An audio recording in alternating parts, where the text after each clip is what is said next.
Good morning, everyone. My name is Veritas, and welcome back to Destiny. Now, today is Friday, Xur Day. That means that Xur, the exotic merchant, is somewhere inside a social space, namely the Reef or the Tower, since you can't put him on Felwinter Peak because people would cry about it being a pay-to-win situation. But Xur is down by the Vanguard Quartermaster, a very rare position, very rare position, actually. And he's selling some rare things, that meaning he doesn't sell these things very often, so yeah. Anyway, so this week he's got Legacy Armor, Legacy Engram for the boots. So this will turn into a year one or two boot exotic, which would have to be like Radiant Dance Machines or some such like that. I wouldn't buy it. It's bad. Turn light level year one, max out at like 170 or something. It's a bad idea. Don't do it. The Titan exotic this week is the Glass House Helmet. The Hunter exotic is the Graviton Forfeit. The Warlock exotic is the Claws of Ahamkara, and the weapon this week is the Xalo Supercell. Very good idea for Arc Burn, especially since this week is, in fact, Arc Burn. Let's go over what these do, because last week I actually forgot to do this part, which is part of the whole reason these videos exist. Glass House, Bathed in Light. Blessing of Light and Weapons of Light last longer. So basically, if you are a Defender Titan, and you pop a bubble with Blessing or Weapons of Light, namely Weapons of Light, unless you're useless, but pop that Weapons of Light bubble, and when you go in, you get that buff for Weapons of Light. When you leave, it adds 5 seconds to your buff. So normally it would be about a 10-second buff.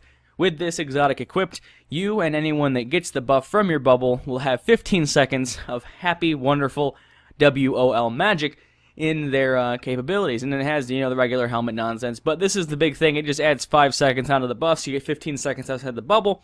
You can have more time shooting, less time making sure you're juggling that bubble nonsense. The Graviton Forfeit is a Hunter helmet that grants Shade Step. So if you are in the Night Stalker subclass, you get Shade Step for free. This allows you to wear this helmet to unlock that perk and then use a different perk that isn't Shade Step. So enjoy that. It does not give you Shade Step if you're on Lake Gunslinger, so don't try. Don't be silly like that. And then moving on to the Claws of Ahamkara, this gives the Warlock an additional melee charge. This is very buggy. I don't recommend buying these because this thing barely works at all. But yeah, these gauntlets give you an additional melee charge, so all Warlock charged melees have 2 charges. It's self-explanatory. You get 2 melee charges, and when you can melee, and then the other one's there, and you can use that one while the first one's recharging and shit. It's pretty good. With Pulse and Shotgun Loader, I like these a lot. I think this also has Snap Discharge, so you get faster speeds. I don't actually think Snap Discharge works on these gauntlets. I don't remember exactly, but from what I remember, these gauntlets, they're meh. There's much better gauntlets out there than these, so I wouldn't waste your time on them. And the Xalo Supercell is the only exotic arc primary in existence post Taken King. So, including Rise of Iron, which is the DLC you're probably playing in right now. So, enjoy this with Arc Burn, things like that. The ability this thing has is Xalo Supercell. Arc projectiles have a chance to chain lightning when enemies are close together. So, if you're shooting at a group of things, you're going to have lightning scattering about. Persistence means it grows more accurate the longer it's fired. And then Bolts from the Blue. Double kills with this weapon charge a small amount of super energy and return ammo to the magazine. So very good for Arc Burn week, especially this week. It also has a really good skin called Not a Toy. Not a Toy, but Shock Hazard. Shock Hazard's pretty fucking dope. Not a Toy looks like garbage. Literal garbage. But Shock Hazard's pretty nice, pretty cool. I would go buy that if you want the Xalo Supercell. It looks a lot better than the default skin, I'll tell you that right now. But yeah, that's the weapon he's got this week. So moving into the stat rolls, I still don't know where the fuck Henry went. He might be dead somewhere. I still don't know. I haven't heard from him. Radio's silent. Maybe it's because Trump's America has blocked out all communication to anyone that's worth a damn. Anyway, so moving into the things, I guess I'll read these off since Henry's fucking useless and dead in the Russian countryside or something. We have the Glass House Helmet at a 76% stat roll, so actually terrible.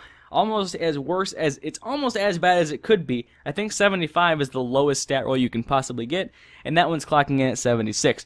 The Graviton Forfeit, however, is at 99%, so I would pick this up. The only reason this isn't 100% is because the Intellect roll on this one specifically could be 1 higher. The maximum maxes out at 65, 46. So the Intellect being 45, 64 basically means it's 1 below, but it's basically as close to perfect as you can get. I would pick this up, even if you don't want the helmet, just because it's perfect, and you might use it one day. Moving into the claws, these are a 78%, so they're actually abysmal again. So the only thing worth a damn buying from there this week is if you are a hunter and don't have this. Even if you have a Graviton Forfeit, I would suggest picking this one up and dismantling your other one, unless of course your other one is a perfect roll. So yeah, that's my only recommendation, is pick up the Graviton Forfeit, being a near perfect roll stat-wise. The other two, the helmet and the gauntlets for the Titan and the Warlock, they're pretty shitty. I actually think that the vendor or the kiosk version of these are better than this.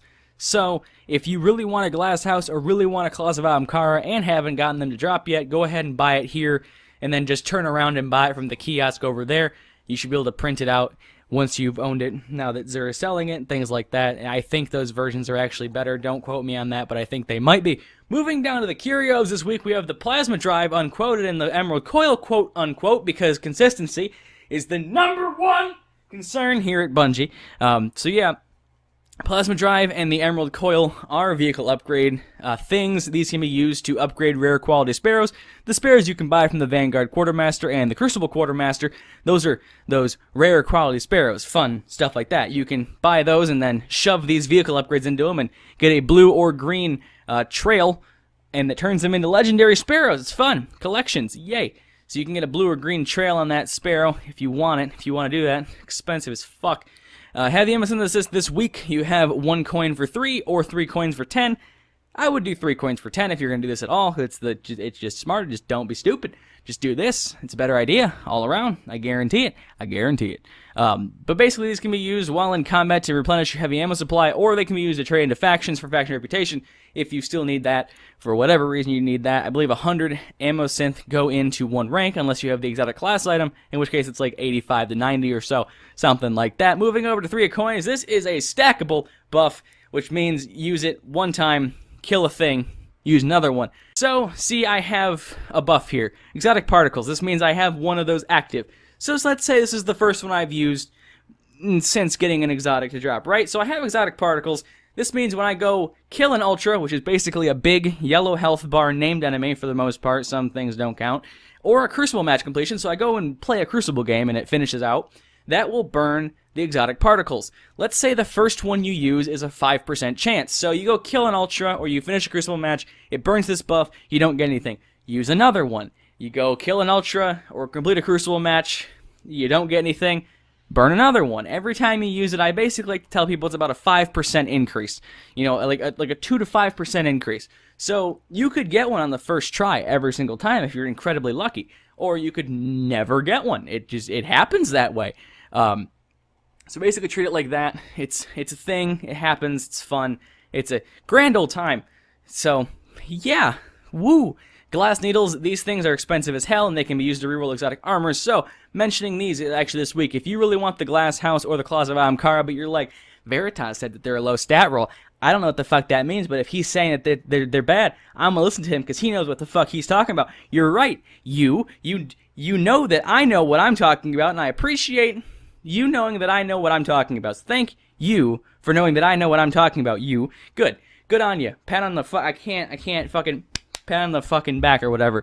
But Glass Needles can be used to reroll exotic armor. So you really want these gauntlets for whatever fucking reason. You want to buy those, go ahead and twist fate once you've purchased some Glass Needles, and it will reroll your stats. So where the stats are and how much of them you have, they will always have strength, as it is a melee-based exotic. It will also reroll what perks you have and things like that. I think, and there's some armors that have set perks. I think these will always have snap discharge, so don't try to get something other than that. But basically that's what they do. They reroll the stats and the perks and the quality of those items. Material exchange down here, never do the mode of light exchange. It's the worst fucking thing in the game. The conversion rate on this is actually terrible. And exotic shards. Let's go ahead and pick one up here. I'll show you how to duplicate this shit so you don't have to worry about ever doing it again. Get an exotic shard. You want to save your strange coins, so go ahead and buy a truth rocket. I'm sure everyone's unlocked the truth rocket. I'm being sexist or something. I don't know what I'm saying. Of course, everyone has this rocket launcher. It's fucking, of course they do. Anyway, so what you're going to want to do is burn a heavy telemetry. You can buy these from the gunsmith, or you can use a class item that has increased heavy. So you see this one has increased upgrade rate for hand cannons. You can find one that has fucking rocket launchers. You have the rocket launcher on, you've got your telemetry or your class item on, go to your inventory and go ahead and burn 6 of these. So 2, 3, 4, 5, 6. Go back to your fucking character menu. You can see that the Truth Rocket now is full of experience. All the things are green. Don't have to click on any of them. It's fine. They're full of stuff. Go ahead and unequip it, dismantle this puppy, and your 1 exotic shard and your 6 motes things will turn into 2 exotic shards and between 2 and 3 motes of light, as well as some weapons parts back and some glimmer for you there. So that's how you duplicate exotic shards. As long as you've got the glimmer to supply it and the motes of light, you can duplicate them as much as you want to without having to buy them from Xur and his fucking nonsense of expensive garbage. So have fun with that. Enjoy. Xur is, like I said, down here by the Vanguard in the tower. Enjoy what he has this week. I'd recommend buying the Graviton Forfeit in either the Glass House or the Claws, but make sure you're going to spin those with a Twist Fate from the Glass Needles. Like I said, buy low, sell high or something, but buy the Zalo Supercell. It's a very good weapon. It's a very, very good weapon, especially for Arc Burn Week, but in general, it's a very fun gun. So I recommend picking it up if you don't have it yet. That's my recommendation. Buy the Zalo Supercell. If nothing else, buy the Zalo Supercell. Buy this primary. You will thank me, probably. I don't know. Unless you have a vendetta against auto rifles that also shoot arc bolts. I don't know what to tell you. But thank you guys so much for watching. If you enjoyed, very much appreciated. I'll see you back specifically in Destiny on Tuesday for the weekly reset video. That'll be fun. And yeah, go ahead and check out my other series if you like the sound of my voice and how I talk like a fucking out-of-breath piece of shit constantly for no apparent reason, and my fucking pathetic attempts to be funny when I'm talking about things that aren't funny. Thank you so much for watching. I fucking got Skyrim. I just started playing Outlast. There's some other stuff there, some Dark Souls, some Dead Space, from Fallout. If you want to go watch that kind of stuff, just fucking click around. There's links everywhere all the time because I'm desperate as fuck. Alright, I fucked everything up, so I cut so I can do a proper outro. Thank you guys so much for watching. Enjoy, much appreciated, and as always, until next time.